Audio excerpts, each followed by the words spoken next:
we would have had more questions that we could work. I'm going to stop here. First of all, I want to welcome you all to the Math Clinic. As I want to thank you for being here. So far, I want to thank you for your participation. There are 84 of you who are here at this time on a Sunday morning learning maths when you could be doing other things at this time. So Dr. Barker and I and the team are here to help you every week, and we will continue this until the exam. We have received the documentation from you guys and from CSEC to say the exam is actually on. Yes, and we will continue to work with you until so that you will have a successful examination. Going into the exam as confident as you like. As I say, in the couple of weeks coming on, we will continue to do this, and then we will move into bigger and better things for you guys. I can't tell you too much because it's a fluid situation, Dr. Barker and I, whenever we have discussion, it changes in our thought process, but we will get to you and find out what's happening. Welcome to those, the Guyanese Passe and the Trinidadian Passe, to the party. To the Jamaicans who are here with the reggae. So we've got the Calypso and the reggae party going in here. So yes, welcome. As I said, it's a three-part thing. It's 3 parts. We've got the math clinic, which is just completed. We've got the conceptual learning, teaching and learning, which Dr. Barker is going to go on with, and then we come back consolidating at the end of it all. Dr. Barker, how are we today? As we will be doing algebraic fractions, and I can't hear you, sir. You're muted. Sort your mic out.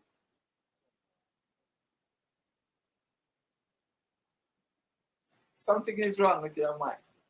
I can only see your lips moving.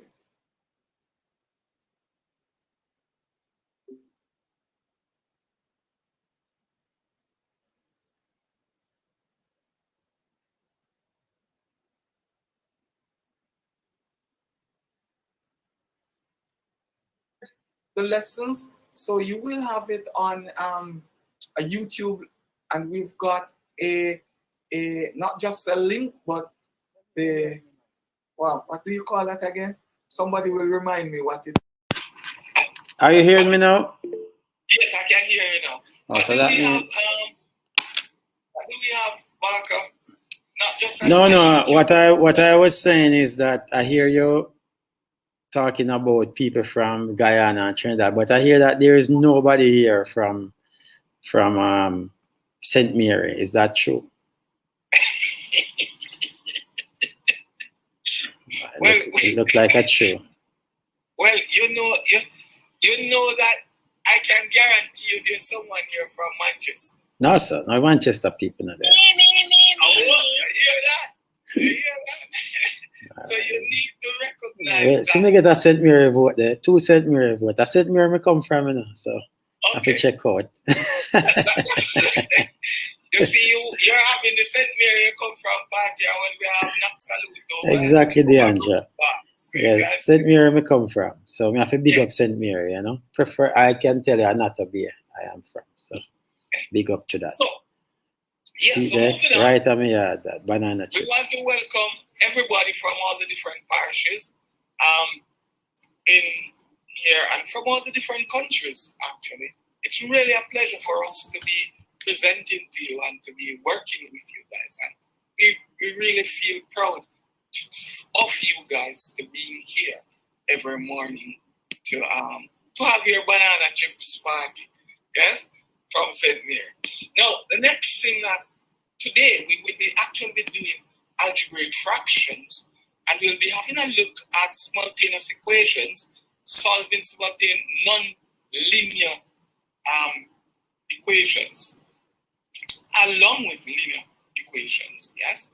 Now, Dr. Barker, before I hand over to you, how will this, apart from the fact that they will be assessed on it, or probably assessed on it, how else will these help us? Well, the thing about it, obviously, the being assessed on this is going to be an important piece for our students. But, you know, the kind of stuff we're doing with equations are really applicable in the real world, because a lot of the problems that people face in the world is going to be using algebraic formats.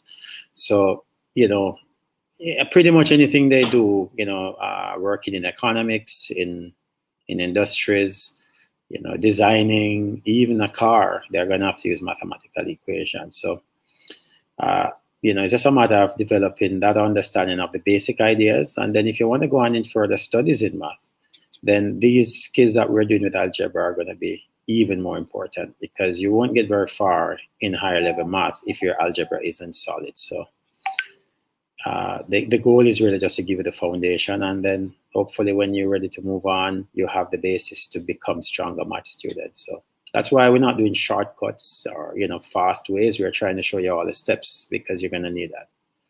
So that's really the goal, really, to make you very good math students. So should I get started, sir? Yes, Dr. Barker. All right. So, all right. So just before I get going, it's worth allowing you to recognize that, you know, when we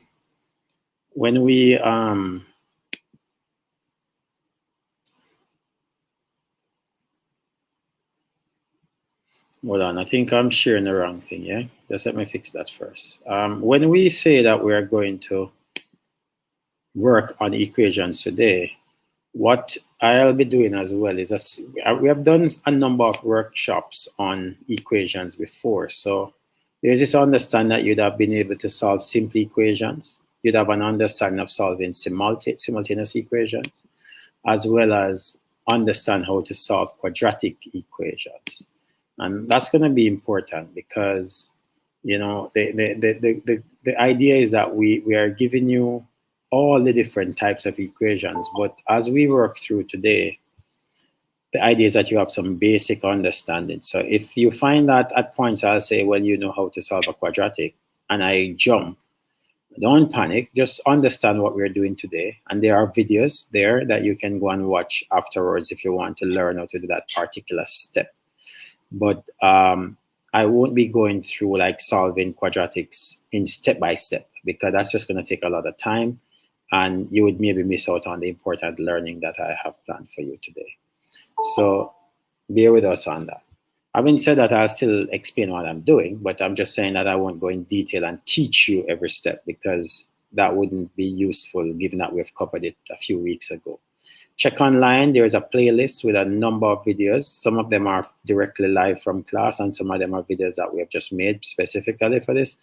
So watch those videos, and then I'm sure you'll be fine, because then you can pause the videos, you know, and that's the advantage of watching the video. Again, you can pause it, you can have a good look, you know, and that way you don't go at the pace of the class, just at your own personal learning pace, and that gives you a chance to understand what's going on. You can rewind it, or at least not rewind, but, you know, go backwards in the video. So I just give away my age a while ago and I said rewind, you know. All right, so let's go, you know. All right, so today we're going to solve different types of equations. I'm going to do some algebraic fractions type questions. And then I'm going to look at some simultaneous equation that uses the substitution method. Now, these type of questions quite likely carry heavy marks. You know, you're talking 4 or 5 marks and more, because of the number of steps that are involved and the different levels of algebra that you're required to apply. So very important that you understand these and connect them to the other type of equations. And you're going to see that really that's what we do. So let's have a look at the first problem that I've selected. And these are specially selected problems. So here we have a situation where we have 4x minus 1 over 3 equals to 3x plus 1 over 5. And these equations are, you know, they seem a little bit complicated because they look that way. But once you understand how to simplify them into just basic equations, then you're okay. So what we're going to do, we're going to use a cross multiplication method. So we're going to multiply 5 times 4x minus 1. And if we do that, we end up with 5 times 4x minus 1, just a bracket to show what's going to happen. And you literally can put an equal sign and do a similar thing with 3 times 3x plus 1. And in just that one play, you've gotten rid of the fractions. So just notice is the equation, and we literally will multiply numerator times denominator and denominator times numerator. And we multiply them and put equal sign. So as I said, that will just give us 5 times 4x minus 1.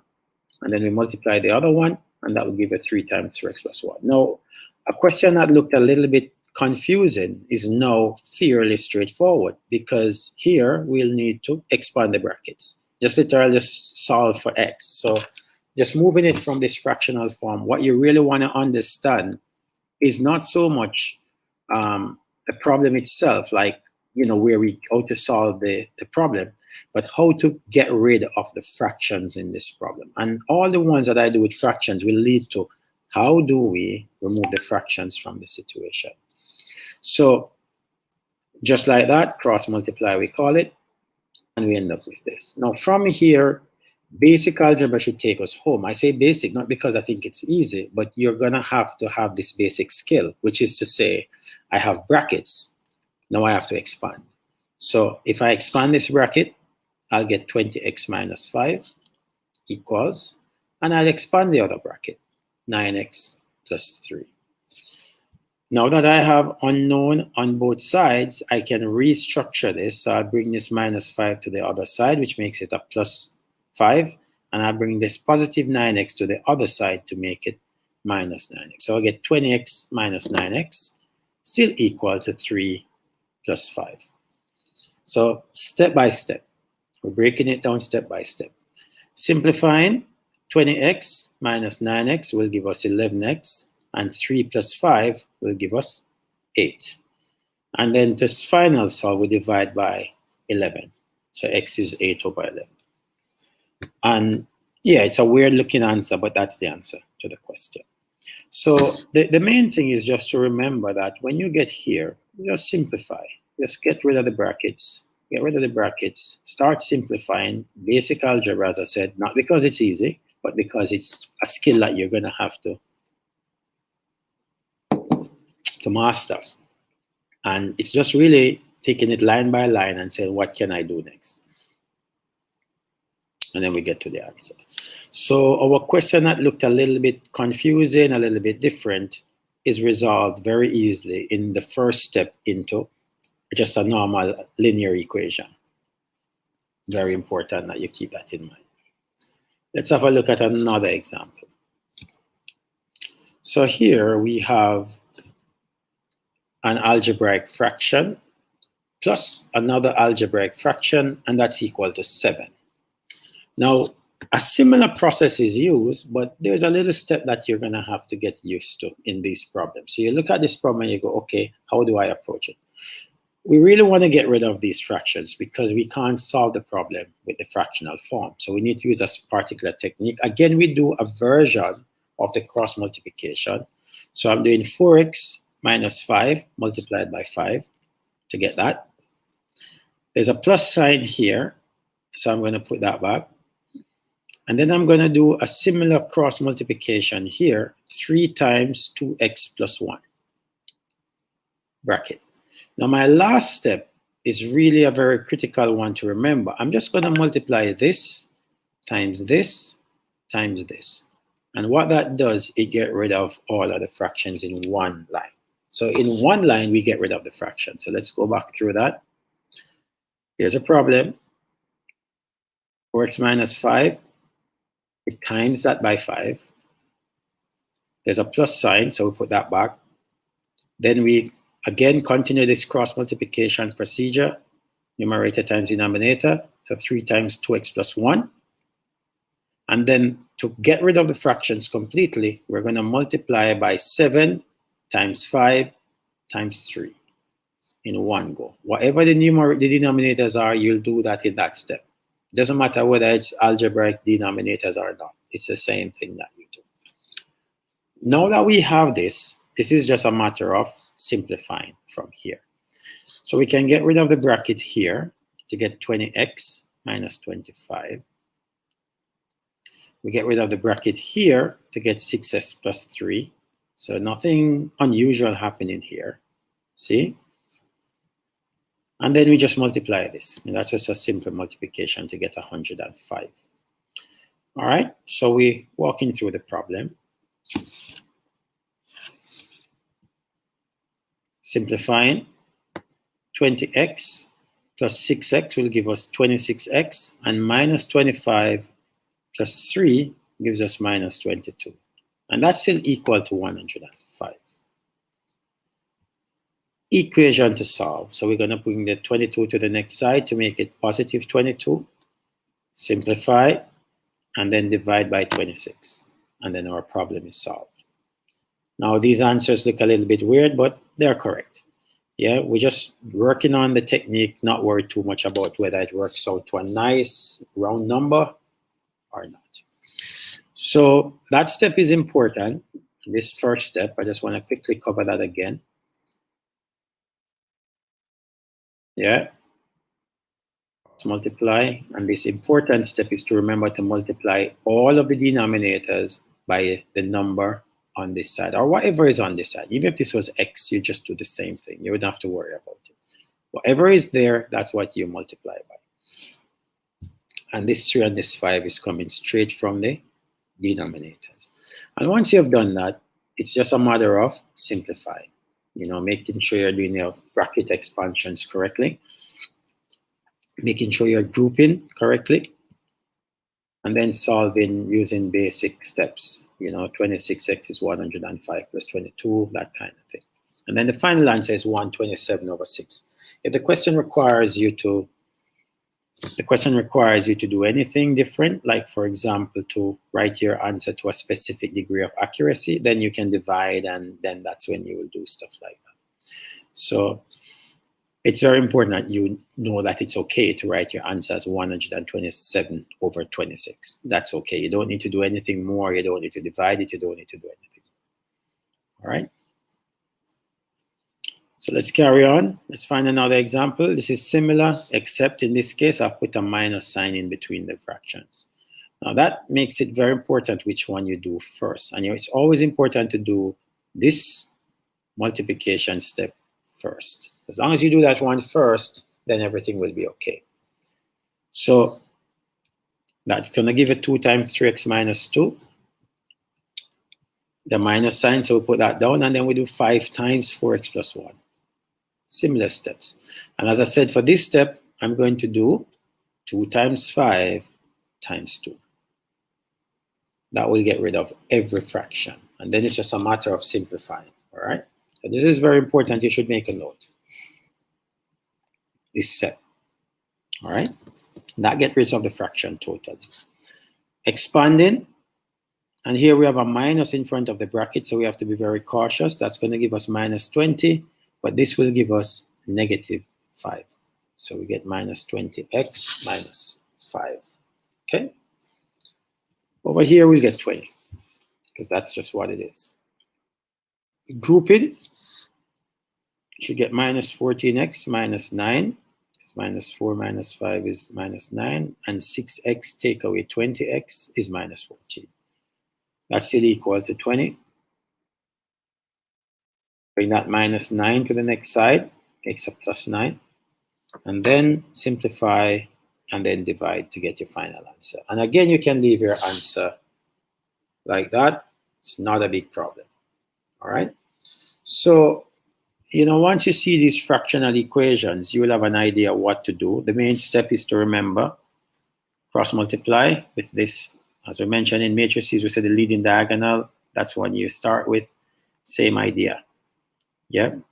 Then once we do that and get this step right, you should only get this wrong if you have algebraic weaknesses, and all those algebraic weaknesses can be fixed. Once you get to here, you should be able to get this problem done all the way to the end.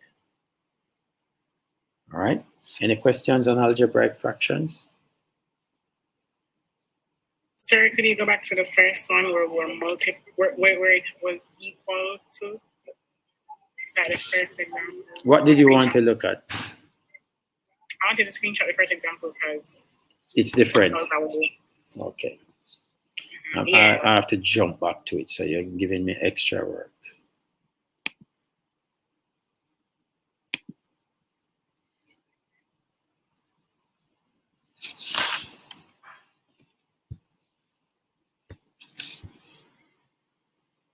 Okay, or you want to?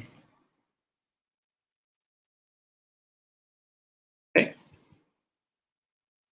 I think we can move on now, thanks. Okay, no problem. Let me just move through these, because I'm going to take a break. As you know, Mr. William will go through some examples on this, so you'll get a chance to practice this in more detail. This is just giving you a procedure so you know what to do. Okay? Hello? Yes, listening.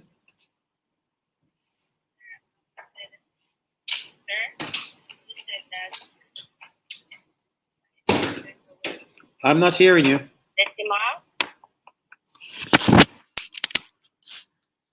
Hello?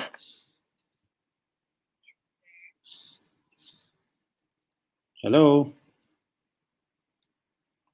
Sir, you hear me now? Yeah, a little bit, yeah. I was saying you said we could simplify it. Would we leave it as a decimal? Unless you don't need to. In solving algebra questions, you don't need to, unless the question was a specific, like, real world problem and they wanted in maybe money or something like that. Apart from that, you write this, it's correct. It's done. Okay? Okay, sir. Thank you. I mean, if you see a question that says write your answer to 2 decimal places, you should. Write your answer to 1 significant figure, you should. Don't even think twice. But if you don't see anything like this in algebra, you just leave it, it's done. The thing is, most times in exam, they won't give you ones that gives you weird answers anyway, so you don't have to worry too much. But you just leave it as it is, and you're fine. All right, so now I'm moving on to another type of problem. And here we have a pair of equations, and the fact that we have the x and the y's, it should signal that we're working on simultaneous equations.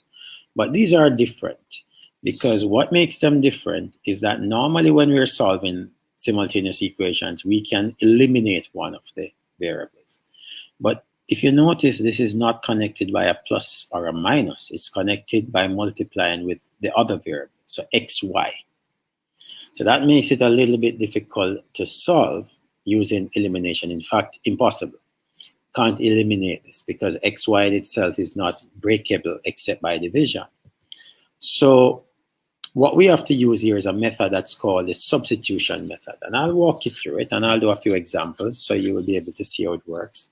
Questions like these can easily be 5-6 mark questions. So it's worth understanding the steps, and then with Mr. William, you can practice and practice and practice.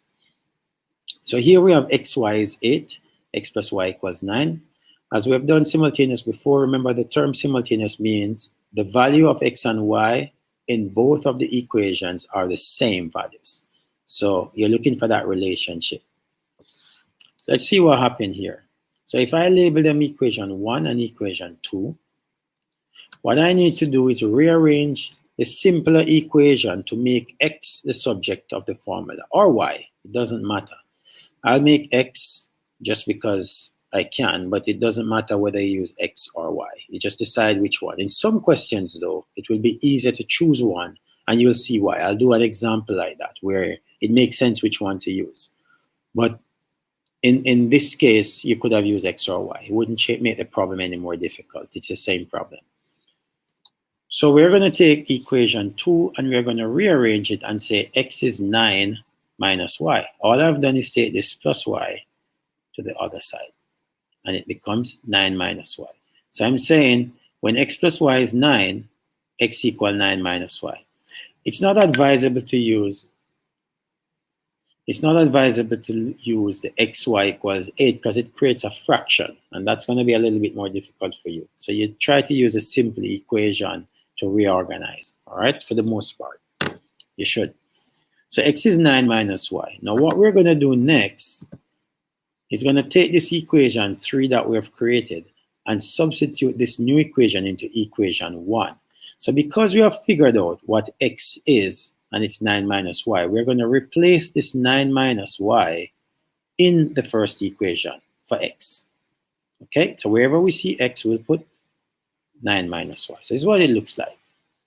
Remember, it was x, y equals 8. But we know that x is 9 minus y. So we have replaced x totally in this problem, in the original equation, this one. Okay, so this is called the substitution method. Now, if you notice here, now we only have one variable, which makes it solvable. Yeah, if it had two variables, a little bit tricky, we'd have to use something else. We have one variable, just y's. So this looks a bit odd, 9 minus y, y. So I'm just going to write it in a way that says it's the same thing. I put the y at the front, because 5 times 3 is the same as 3 times 5, you know. And the same thing happens for algebra.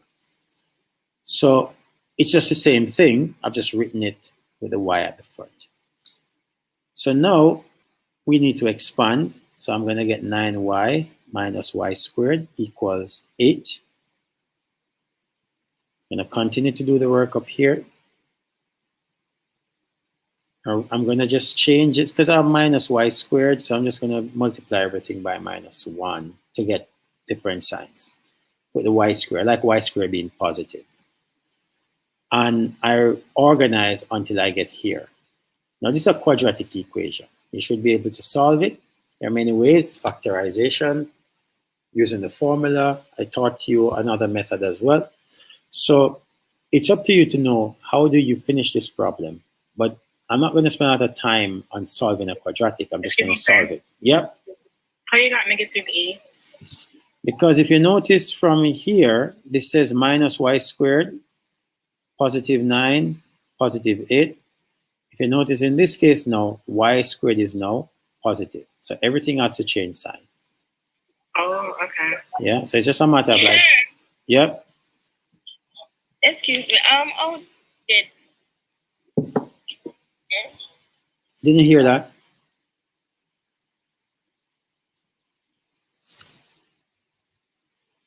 Didn't hear that. the bracket outside? What's that? I don't know how you get the bracket side of the bracket. I'm not hearing you very well though. I wish I could hear you very well.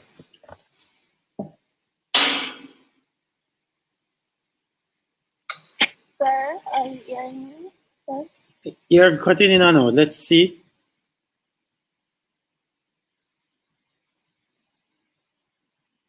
Hello? I think she said that she don't know how you get the y outside. The y outside. Because I'm thinking she's talking about this.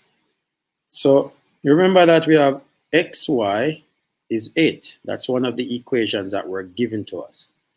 So whenever we see x, we're going to put 9 minus y. So that's all I've done in this problem. 9 minus y. So x times y is 8. So this is 9 minus y is representing x. That's how we got that. All right. Wait, sir. Yep. So why did everything change signs? Oh, well, you don't have to, but it's always advisable. You see, when you have like negative y squared, this is just a step to simplify the work. So it's not a case where it's like must be done. But ideally, you want your y squared to have a positive value. You know, like the number, the coefficient to be positive. In this case, it's minus 1. So it's a step that I take, and most math students will do the same. Or we could look at it as moving it to the other side as well.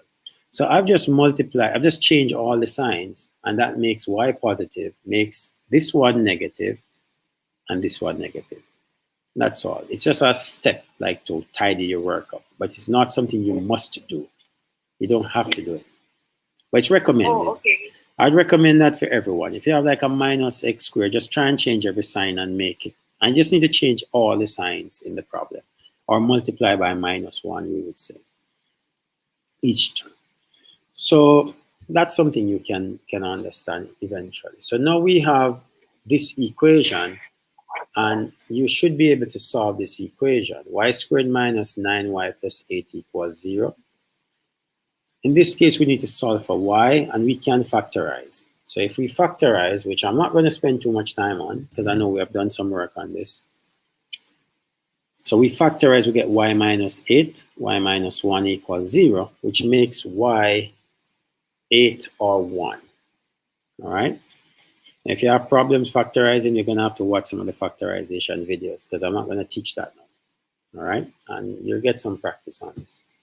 So now we know what y is. It can be 8 or y can be 1. It's not finished, because remember our original problem had x's as well. Yeah? So now we know what y is. We now need to figure out what x is. So we need to use each of the values of y to find the corresponding value for x that goes with it. So when y equals 8, we know that x is 9 minus y. Yeah? So we can replace that x plus 8 equals 9, so x is 1. So when y equals 8, x is 1. Okay? And when y is 1, 1 plus x is 9, so x is 8. So there's a kind of switch happening. Y is 8 when x is 1. When y is 1, x is 8. Not every time the answers are like that, but in this case it is. It has a kind of reflexive kind of look.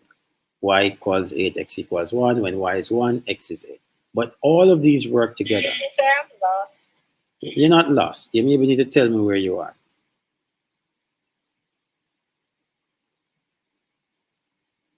Sir, you're moving to start from the top, please. From which part? Here? Remember that I'm not solving quadratics again, you know.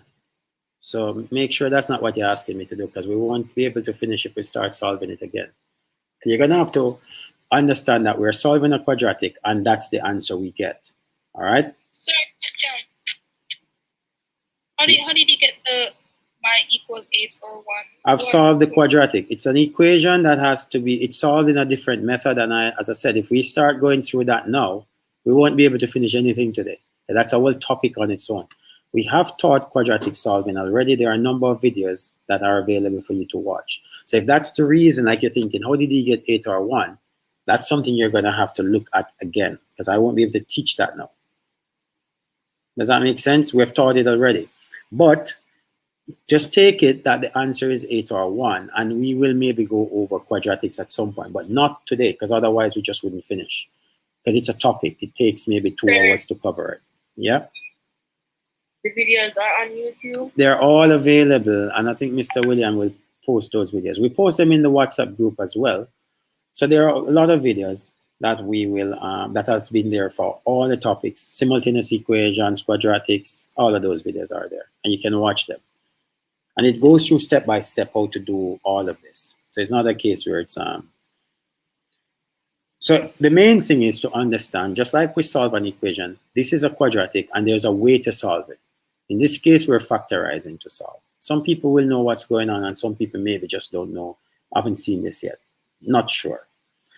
The main thing is we need to factorize. And when we factorize, the answers turn out to be these. All right?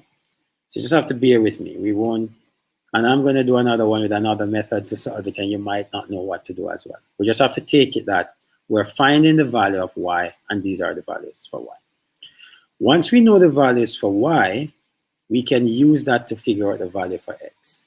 So really our goal is to figure out y, use the values for y to find the value of x. When we do normal simultaneous, there's only one pair of answers because it's not like these. However, with these ones, when you have this situation, you have squares and all these things happening, you will get this kind of setup where you have like technically 4 answers or 2 pairs of answers.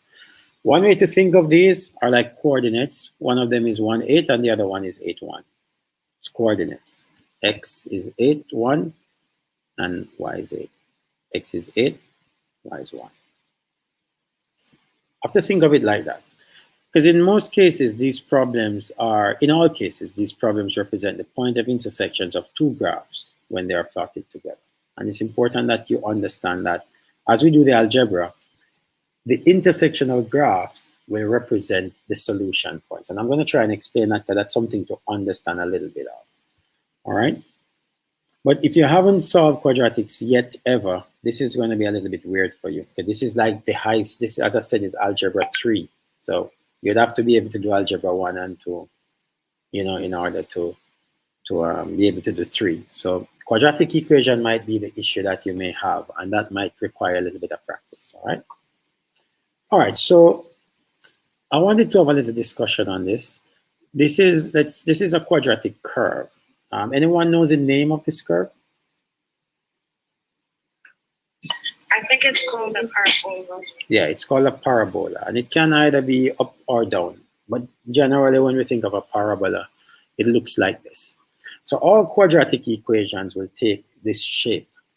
Now, what I wanted to talk about a little bit is to explain the idea of graphs intersecting and becoming solutions, right? Because you need to understand that sometimes in exams you're asked to do things and they might say, show where do the two graphs intersect. Now, when you're solving equations, you're really just solving to see where different graphs overlap. So one situation that you may come across is where the graphs intersect in two places. Now, if we were to know this graph, because, you know, I don't know if you're starting to draw graphs yet, but you should have. You draw one graph and you draw another graph, a quadratic graph, and they say, you know, what is the solution? You would look for the points on the graph where they intersect. And that would be the answer to the question, where they intersect. In this case, these graphs have two answers. This problem has two solutions. Here, where that intersection is, and if we had, you know, grids, we'd be able to read from the axes, but just get the basic idea. You don't even need to, I'm just giving you a basic idea, so you don't need to worry too much about deeply understanding it. It'll come together when you see other problems and you kind of go, oh, I know what he was talking about now. I just want to make sure you have this understanding about equations and graphs and how they work together. So it's not a topic per se, it's an understanding. So when you have graphs and they intersect, in this case, intersect in two places, two solutions, normal situation. Now there are other situations that you may come across in exams where the graph, they intersect at one point. Does anybody know what this point is called, where two graphs or a line and a graph intersect at one point? In this case, that just touches it. Anyone knows a word for it? Begins with T. Tangent. It's called a tangent. So this point in this case represents a tangent. And in this case, when a graph is a tangent, when they are tangents to each other, there's only one answer. Or to be technical, there are two answers, but they are equal to each other. But really, it's just one answer. Question, sir. Yeah. So Question? Yeah, so like if it has one answer, that means you put the x and y axis coordinate, or just like the x axis? Well, again, it depends on the question. Yes, you just put the, because you see the previous one, you'd have two. So you'd have to give this coordinate, x and y, that coordinate, x and y, right? So in this one, it's only one coordinate that would exist, the tangent itself. So x and y. But these are general ideas, but I like to give you an idea of what's happening with the math beyond just the algebra. So in any of these equations that we have been working on, you could draw a graph for it. Or if you have graphic calculators, in fact, if you have the internet, you can just type it in to many programs and they'll just draw your graph. But when we're looking for solutions, we need to understand what things might mean.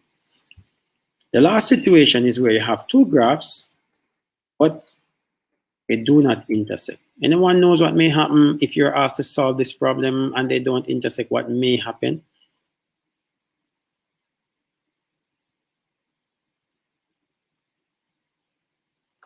For one, you may be in a situation where you're trying to put the answer in and you're getting an answer that it says impossible. You know, I might get an imaginary number, the calculator might say error, because in this case, the equations, the lines or the graphs do not touch.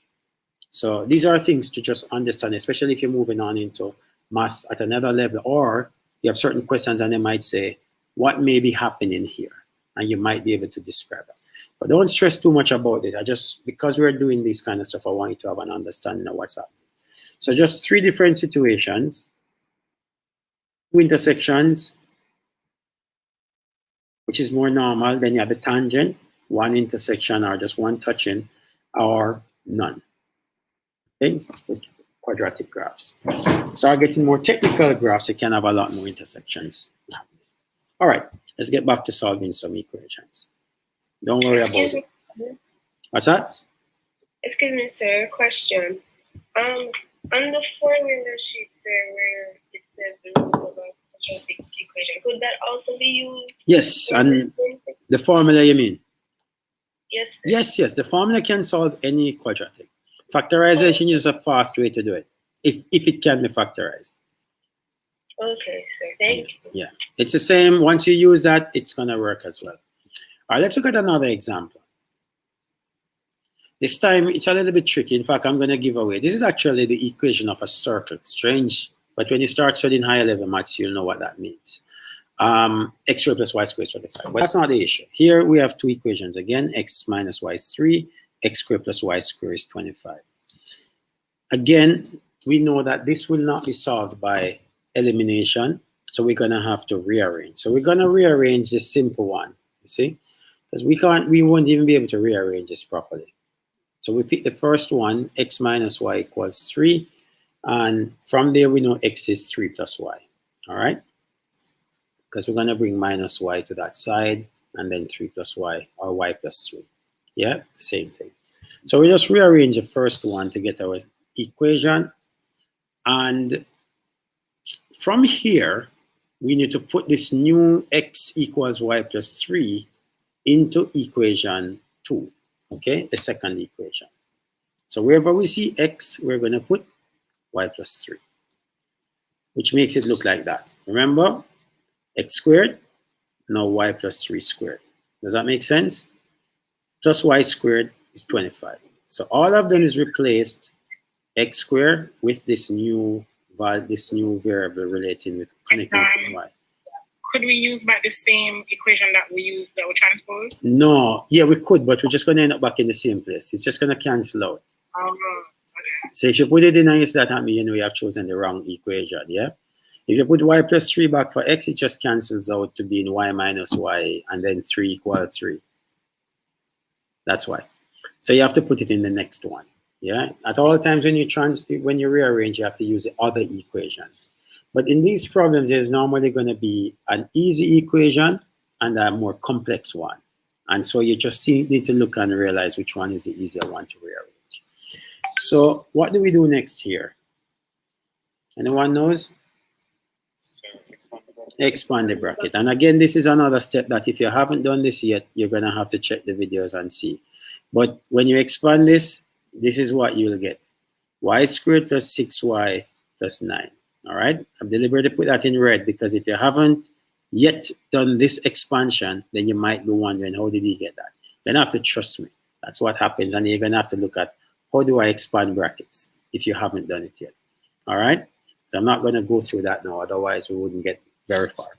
But that's what you will get if you expand this bracket. All right, and you can check it and see.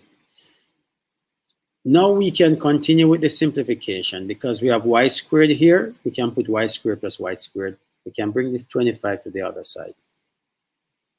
So we have y squared plus y squared, 2y squared. Should have 6y. Now we have 9 minus 25 equals 0. With a quadratic, you're always trying to organize so it's equal to 0. All right. So once we get everything on one side, we're good to go. So here you are. So we have 2y squared plus 6y minus 16 equals 0 because 9 take away 25 is minus 16. Now because we have divide everything by 2. Yes, now that we have, you know, multiples of 2, it makes sense. It doesn't really make the question it doesn't change the answer. It's good practice to just divide through by 2 to get y squared plus 3y minus 8 equals 0, because it gives you smaller numbers. Now, obviously, if you're solving certain equations, you have a calculator, so it doesn't matter. You could still do it here. You don't have to simplify, but I'd recommend that if you can, you should. All right? Now, if you're very good at your quadratics, you might try to factorize. You'll realize this cannot be factorized. So we're going to have to use a formula, but we need to solve for y, and that formula that someone just spoke about. I'm not going to spend too much time. I'm just going to show you what that substitution would look like in the formula. So it's minus b plus or minus b squared minus 4 times a times c over 2 times a.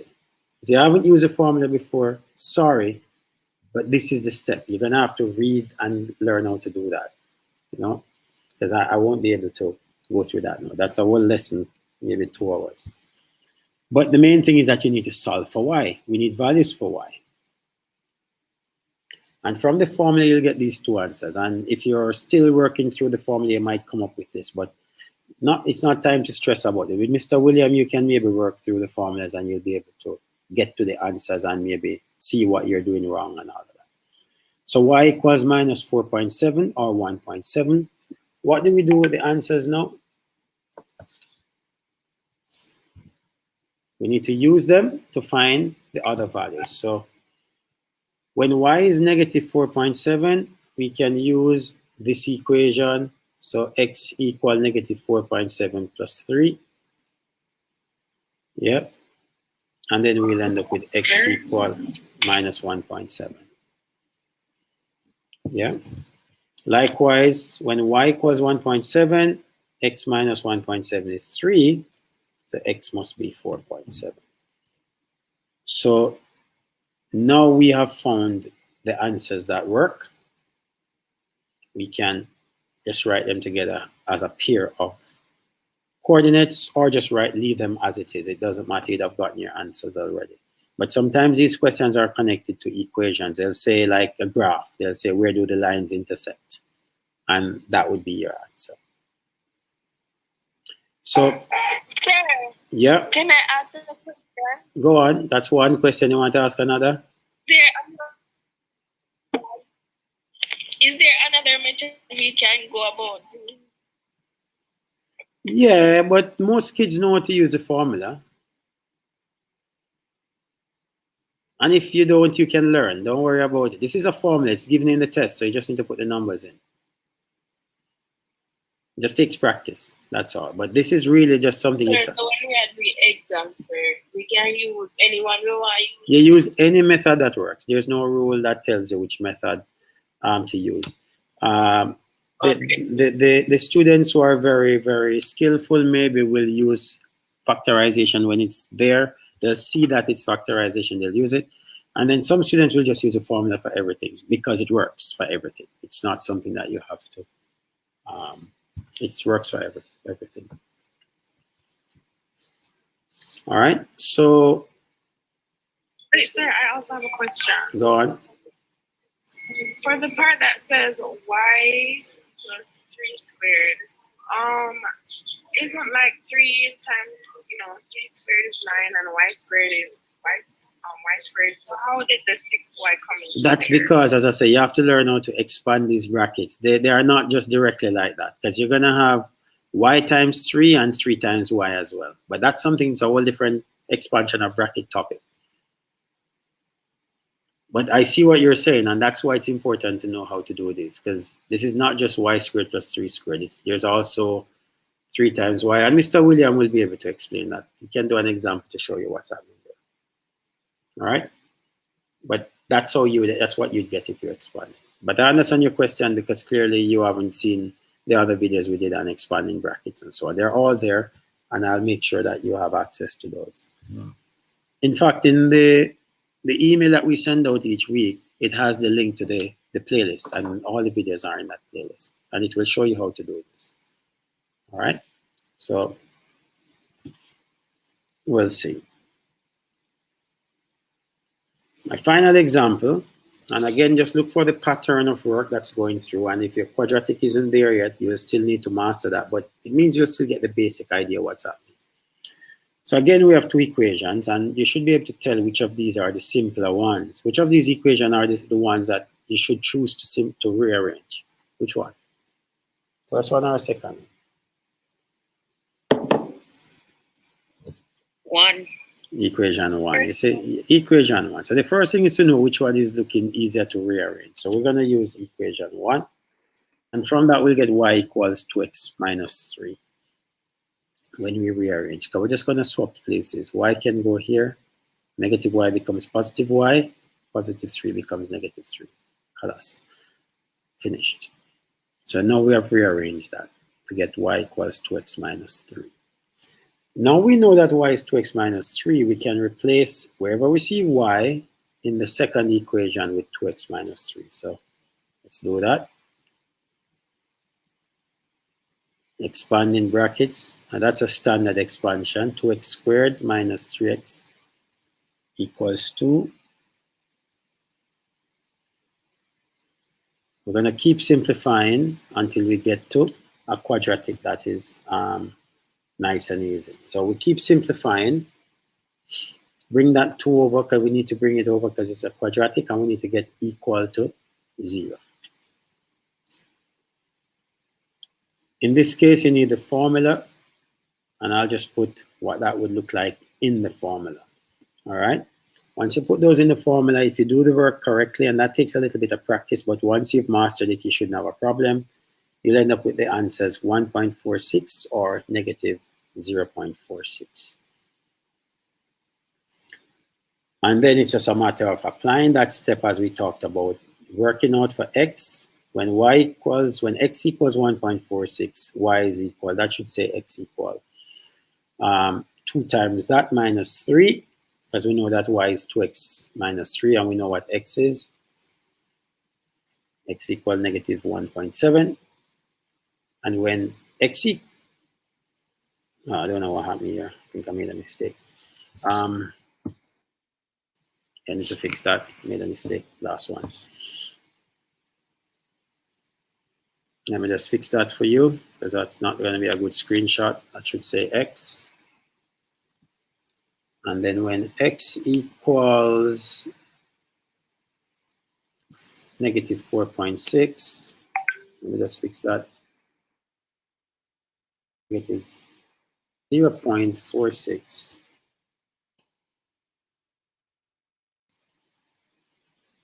And then we should have, so I've just messed this up a little bit. I have to fix it because you will not have a good example. Sorry. I always do this when I get to the end. Like negative 0.46. Bracket. Minus 3.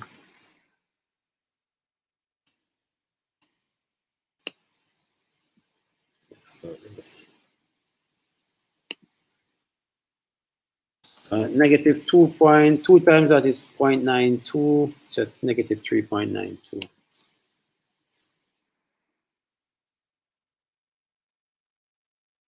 That should be the answer. And so we'll have, all these are not correct. I think I just thought I'd finish and I hadn't. So a pair of answers will be 1.46, negative 1.7, or negative 0.46,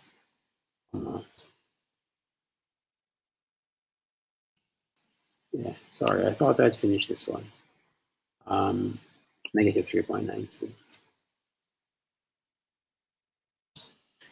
So the methods in these are really the same. The idea is the same, and that's the main thing for you when you're working through this. You focus on the ideas, and then you can decide the skills that you need to master in order to be able to do this. So basic idea, substitution. We need to rearrange and then substitute. Once we get to the final equation, and it could be anything, in this case it's quadratic, they normally end up quadratic. You choose the method that works. In this case, formula is good, so you use the formula. And then it's not finished. Once you get the value of x, you need to use that value to find the values of y, right? That's what we should say y equals here. I don't know how I'm getting out. So it should be that. So once you start working through the past paper questions, you will maybe see how these examples will help you along. All right, so if you need to screenshot, that's maybe a better one. No? And all of this is available online afterwards to watch, so you'll be able to see what's there. All right, so there you are. I've done a few examples, and now it's time for you to do some practice questions. Excuse me, sir. Yep. Before you move on, I got on this part, but the slide before this, the previous slide, the other one, for the x minus y equal 3 and the x2 plus y 2 equals 5. I didn't understand that one. How did you get the 6y? I don't understand this one, sir. How did you get the 6y? That's expanding brackets. Mr. William, can you just do that expansion for me, yeah? Oh, sir, I think I figured out how you would.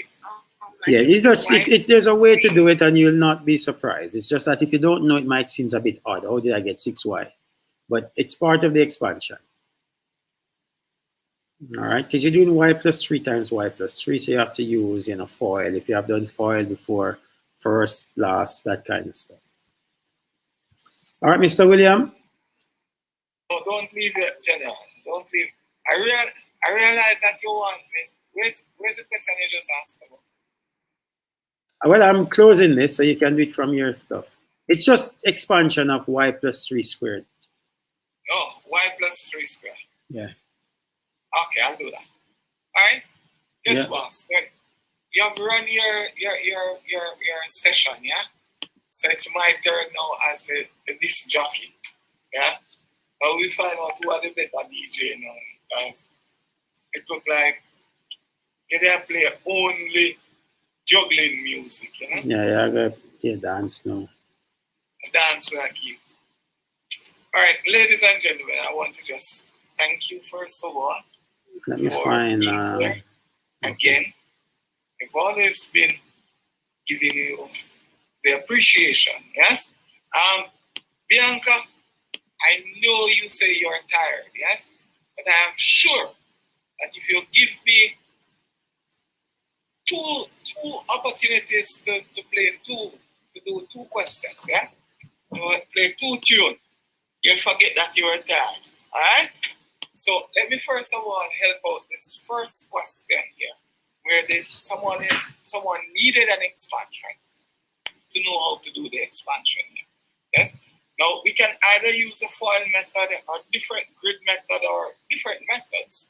But what I'm going to do is to just explain that y plus 3 squared is actually saying y plus 3 times y plus 3. Okay. Now, what we need to recognize is that I'm just going to break this down slightly and say to you, I'm going to multiply each element inside the second bracket by the elements in the first bracket. So what I will end up having is that I will have y times y plus 3. I hope I'm sharing my screen. Yes? Plus 3 times y plus 3. So what I ended up doing is that I am multiplying y times all of these elements, and I'm multiplying 3 by those 2 elements. Okay? And what I'll have is y squared plus 3y plus 3y plus 9. Okay? And I think in your work, Dr. Barker ended up with y squared plus 6y plus 9. I wasn't too sure because I wasn't following the exact question, what needed, but I just needed to explain the expansion. Yes? So I hope you guys have an understanding of it. Did it help? Yes. Yes, sir. Thank you. Beautiful. So Bianca, that was the first selection, you know. So I hope you're still not tired, yes? Good. Second selection, Bianca. And this one, you're going to help me with this one, and then you can decide whether you're tired, yes or no. Now, remember, we started out by solving the first thing we were doing is that we were solving algebraic fractions. What makes it an algebraic fraction is that it's a fraction with variables in it. That's what it is. Okay? Now, what Dr. Barker taught you is that this. We are going to cross multiply. Now, unfortunately, when I look at my first question, yes, it has a negative sign. Good? So, I am doing the hardest one first. So I want you to help me and pay attention carefully, yes? So as I cross multiply, I'm going to do that, yes? I'm going to say that I go multiply across and stay there, okay? So it's going to be the cross multiplication, which says 3 times p minus 1 minus 2 times p minus 2 is equal to 1 times 2 times 3. Yes? Remember, we're going to multiply by the 2 denominators. So we're going to multiply. Okay? Then we are going to expand and simplify, and then we solve. So here we've got what now? 3p minus 3 minus 2p plus 4 is equal to 6. Agree so far? Who's lost? Yes, sir. Yes, sir. We're on the way, man. We're not lost. You're not lost? Okay. Okay. Good. I tell you, after we play the first 2 tunes, we're okay. Good. Now, what we have here now, we need to group the like terms together. So we've got 3b minus 2b, we're left with p. Yes? And then we've got here, we've got a negative 3 plus 4, and I'm left with a positive 1. Yes? And that's equal to 6. So the value of p is equal to 5.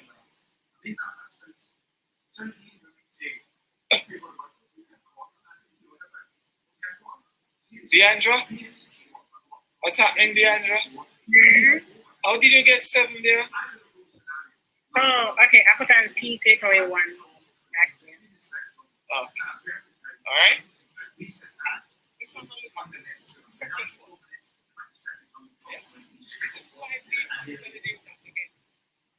Lots of people really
Yeah, the facility certainly will be ready. I just talked to the boss. I don't know. School would know it's not really the style of so what I do is I don't know people to use it before you did it, but I will certainly allow it. Send me something.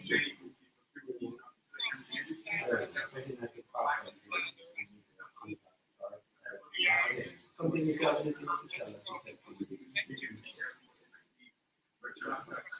It's fairly amazing.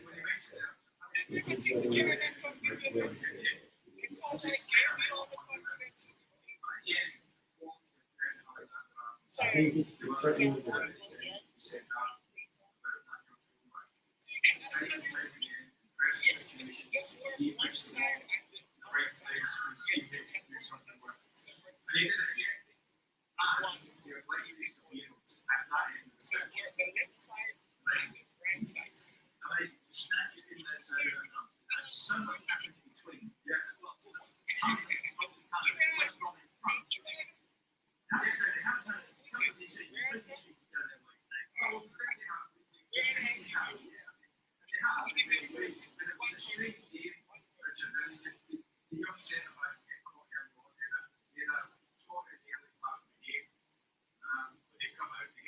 disjointed and they don't quite perform over the area over the red layers. I mean, Philip should come over that. It's a problem, a major problem. Going over because he stays with his mind and what he says. Made it easier for what he can than maybe it should have been. But it's a really good finish from someone who's hardly played any football. Now, this is what I'm talking about in terms of decision. There is no longer The confidence and the last fight to stop. reach you guys. Some of you See the ball return to the pick it up free possession, and from that they go to score. If the ball strikes him, yes, he picks it up, he leave it on drops the the ball table into so possession. you probably will come on the Stop it, keep possession. To the way they just need no. Right? See, I didn't think he'd be at the top. I think he rushed past the referee, but it doesn't matter. It is the same thing here. No, Same yeah, you need him. So it felt skill. it was right there. Don't change that. No, change it. She's now Let's full give stop. it here to It's a I'm totally with you. So yes, minus 5 will go. Second question.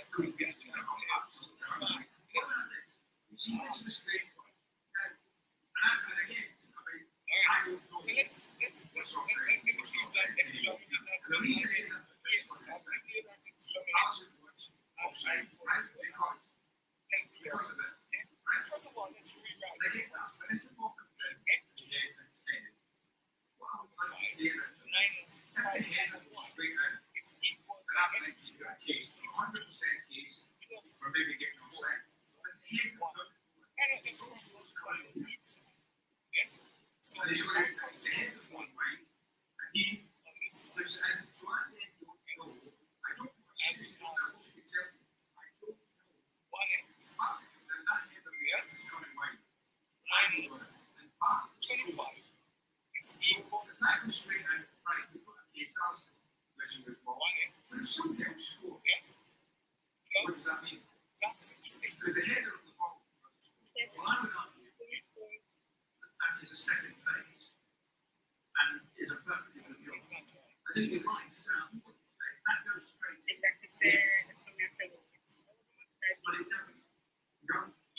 Well, I'm also I don't know anything about this. But I spoke to Mark. Okay.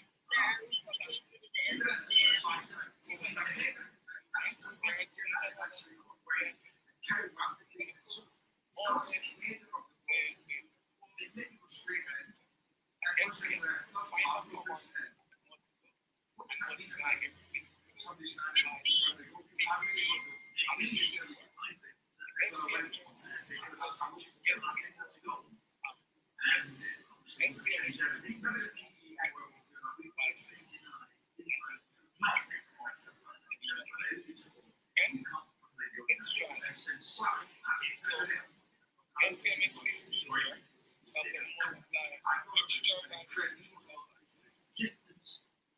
X over 5 minus 15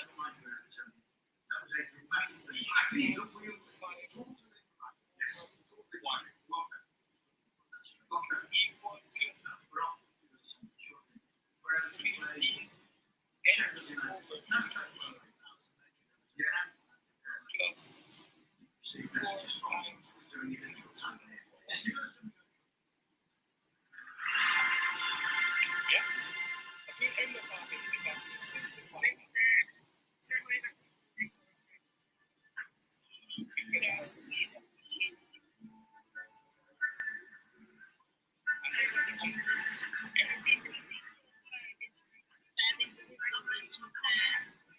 everything by 15. Yes? And then I'm going to start simplifying. Okay? So now I'm going to simplify. So I'm going to write here and I'm going to so this becomes 3x. Agree? Yes, sir. Okay? Minus, this will give me what now?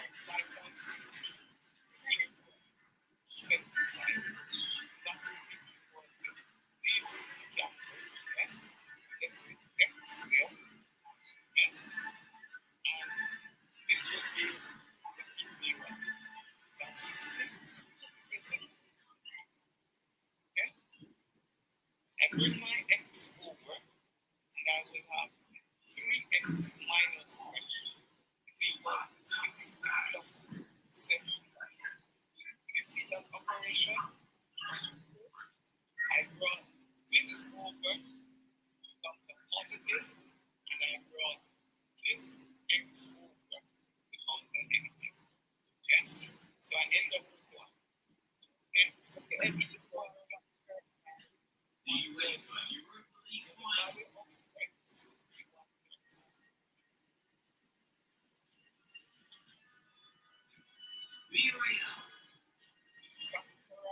Manchester United.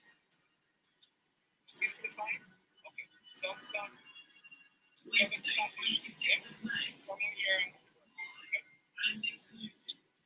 When I take this x over, it's a positive x, and it goes over it becomes a negative. Yes?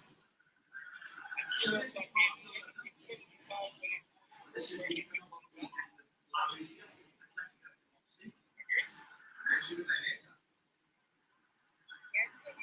Every time I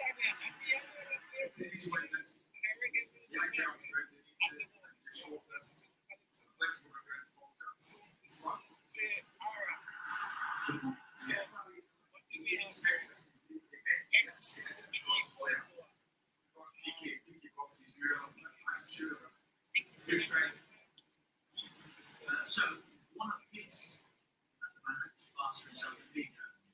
Yes. So as it stands, it looks like that. I think they're all drawing. Because why did I get to the first minute? Let me see why. So because when you cross multiply, you end up getting rid of the values. So they're obviously usually my students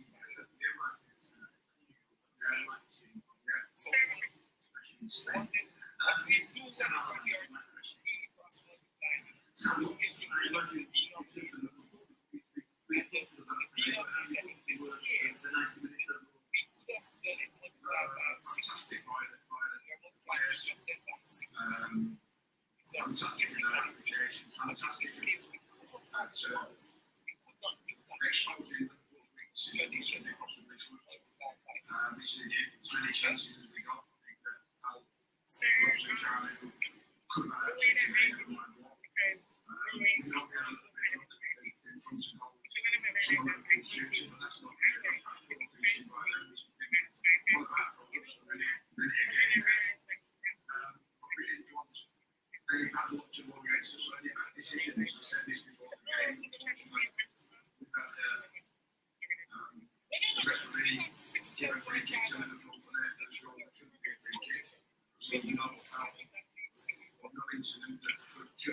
it's going to I think it's actually obstructed one of their players. The problem we have with algebra is that you can take any algebra, yes, and it's even though it's a problem, it's a good thing.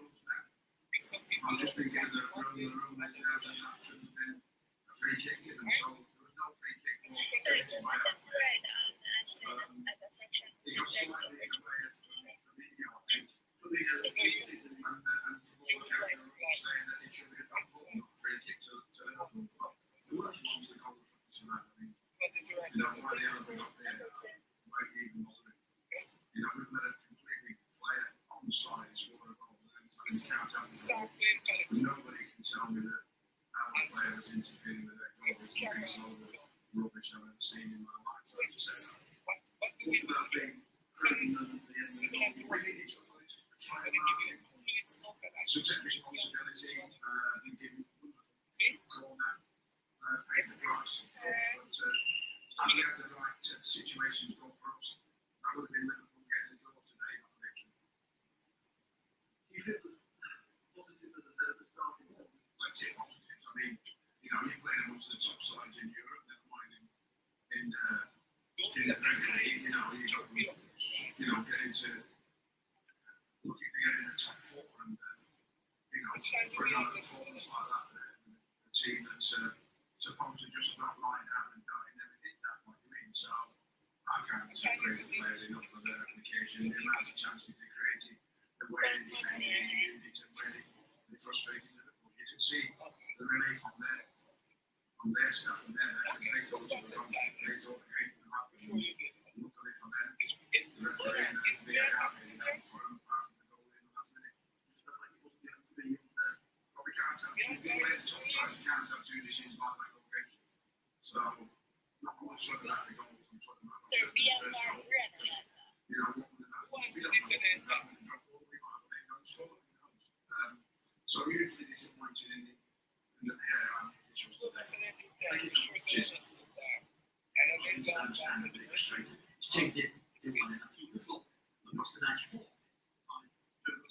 Here's the goal again. I'm going to say because I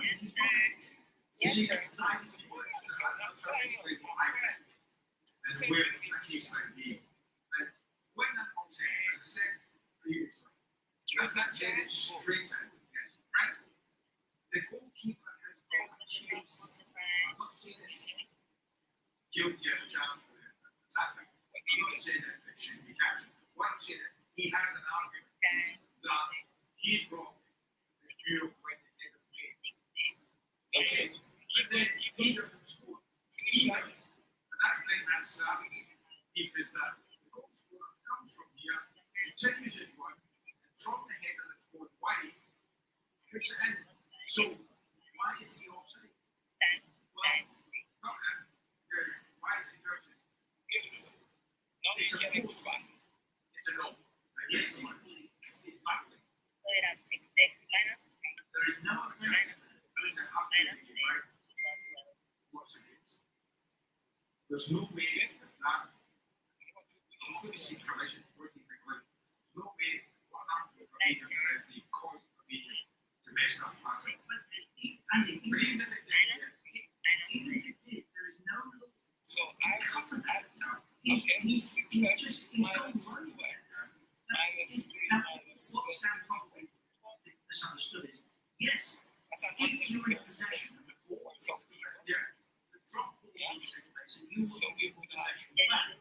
Now, I think Liverpool probably were, although West Brom picked up the pieces from that incident, but there is, I repeat, no law. so we'll have There just isn't.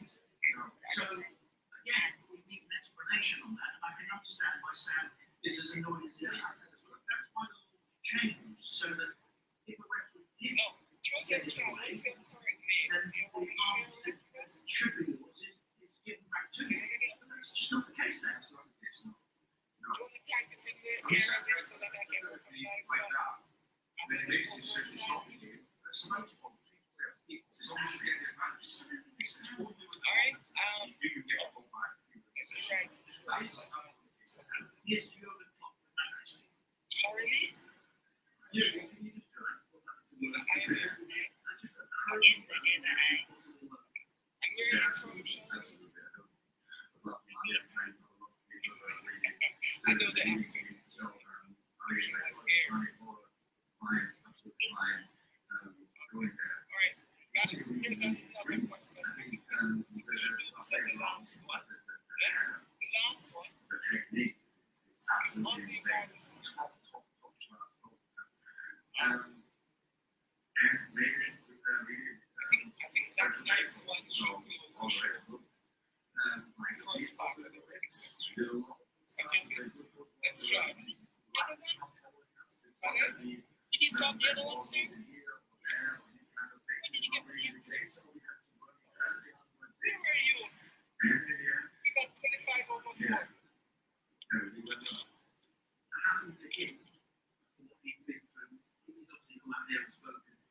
didn't get that. What did you? Where did you go wrong?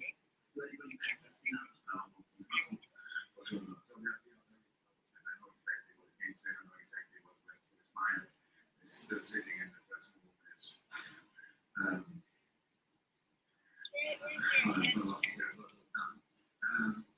The minus 10 because we multiply 5 times. And scoring that. That's That's why we say be careful with the distribution. Because when you're applying the distributive law, yes, it's a negative distribution.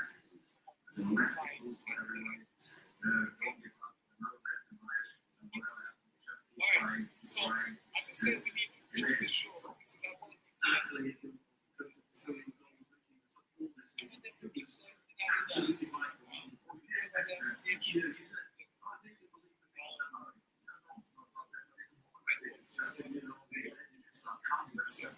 we have to close the show, right? So I give you 4 minutes and let's see what's up.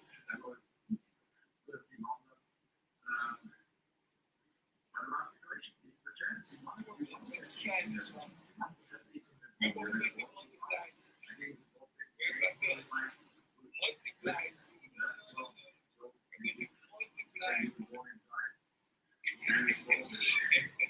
Listen, you never played. No, today I'm not going to show you. We're going to multiply and see what it's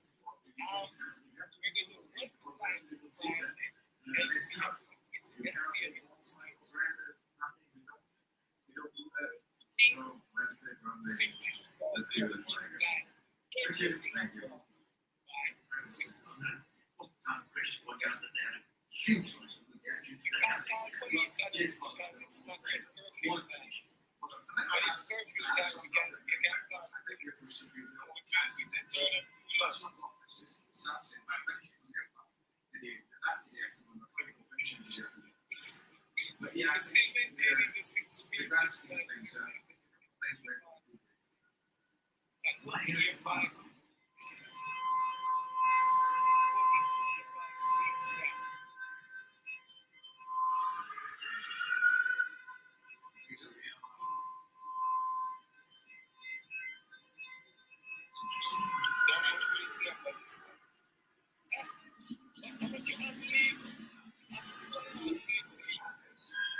Let's go.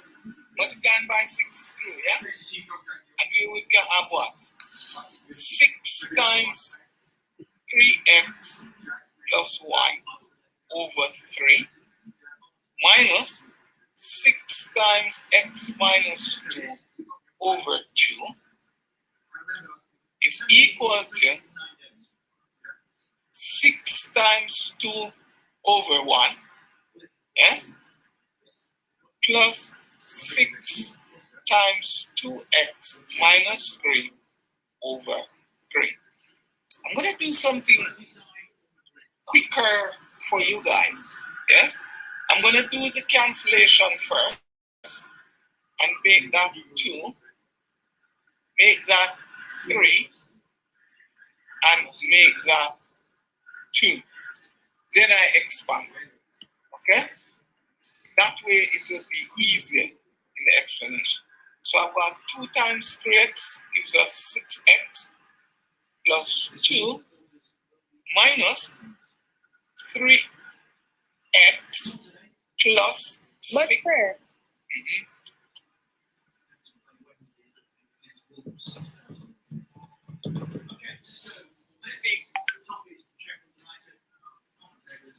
so I was just asking if for the first one, if you couldn't use the 3 and change the other 3x. Okay, use that. No, we couldn't. We couldn't.